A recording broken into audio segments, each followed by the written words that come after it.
friends, I am Coderboy. In the last video, we learned how to ask the user a question using input function.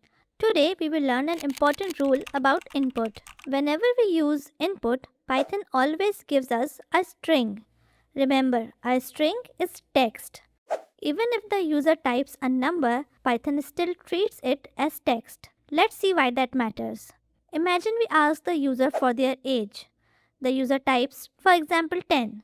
It looks like a number to us, but Python sees it as code tan code, that is a text. This is a string, not a number. And Python cannot do math with a string. Let's try it. Now clear the code and ask the user for their age and store the answer in a variable called age. Now try to print age plus 1. And when you click run, type age here 10.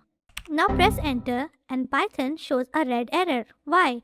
Because Python is trying to add a number to a string, and a string plus number does not work. So how do we fix it? We use a special function called int. int stands for integer, which is a whole number.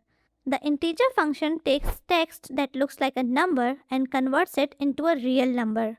For example, the string 10 becomes the number 10. Let's update our code. Around the input function, add integer function. Now the code looks like age equals integer, bracket input, and we complete our code. Click run again. Now type 10 and press enter. This time Python can do the math. The answer is 11. Great.